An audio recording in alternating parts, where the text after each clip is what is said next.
दोस्तों, धरती पर किसी भी जीव के लिए एक साथ 100 बच्चों को जन्म देना असंभव प्रतीत होता है। ऐसे में महाभारत काल में गांधारी ने 100 पुत्रों को आखिर कैसे जन्म दिया? दोस्तों, ये बहुत ही अचंभित कर देने वाली बात है कि 100 पुत्र और एक पुत्री को एक महिला ने जन्म दिया, वो भी एक साथ, एक ही समय में। दोस्तों, आपने भी टीवी पर आने वाली महाभारत देखी होगी या महाभारत से जुड़ी कई कहानियां भी सुनी होंगी। कहा जाता है कि पांडव 5 थे जो कुंती के पुत्र थे। वहीं ये भी कहा जाता है कि कौरव 100 भाई थे जो गांधारी और धृतराष्ट्र के पुत्र थे। यह सब जानते हैं, पांडव और कौरवों के बीच जो लड़ाई हुई थी उसे ही महाभारत का नाम दिया गया था। महाभारत से जुड़ी कई ऐसी कहानियां हैं जो वाकई हैरान करने वाली हैं। उसी कहानी में से एक है कौरवों के जन्म की कहानी। दोस्तों, आम इंसान के लिए यह जानकारी हैरान कर देने वाली है कि आखिर गांधारी कैसे 100 पुत्रों को जन्म दे सकती है। दोस्तों, आज हम आपके लिए इसी सवाल का जवाब लेकर आए हैं कुछ प्रचलित कहानियों के आधार पर कि आखिर गांधारी ने 100 पुत्रों का जन्म कैसे दिया। पहले जानते हैं कि कौरव थे कौन। कौरव धृतराष्ट्र और गांधारी के पुत्र थे। उनकी एक पुत्री भी थी जिसका नाम था दुशाला।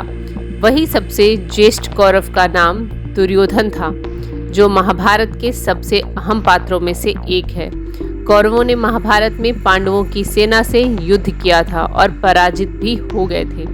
हालांकि कहा यह जाता है कि धृतराष्ट्र ने अपनी दासी के साथ संबंध की वजह से एक और पुत्र हुआ था जिसका नाम युधिष्ठिर था। दोस्तों, प्रचलित कहानियों के आधार पर एक बार गांधारी की सेवा से खुश होकर ऋषि व्यास ने गांधारी को एक वरदान दिया था। ऋषि व्यास ने गांधारी को 100 पुत्रों की मां होने का आशीर्वाद दिया था। इसके बाद गांधारी गर्भवती हुई, लेकिन कहा जाता है कि गांधारी 9 महीने के बजाय 2 साल तक गर्भवती ही रही।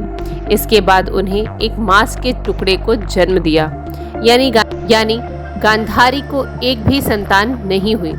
इसके बाद खुद ऋषि व्यास ने इस मांस के टुकड़े को 101 हिस्सों में विभाजित किया और अलग अलग घड़ों में रखा। 101 घड़ों में रखे गए मांस के टुकड़ों से बच्चों का विकास हुआ और धीरे धीरे सभी उन घड़ों से जो बच्चे निकले उन्हें ही कौरव कहा गया। 101 घड़ों में से 100 तो कौरव भाई निकले, जबकि एक घड़े से दुशाला ने जन्म लिया जो 100 कौरवों की अकेली बहन थी। इस प्रकार 100 कौरवों का जन्म हुआ। दोस्तों, आपको ये जानकारी कैसी लगी हमें कमेंट बॉक्स में कमेंट करके ज़रूर बताइएगा और हमारे चैनल को लाइक शेयर सब्सक्राइब करना बिल्कुल मत भूलिएगा। धन्यवाद।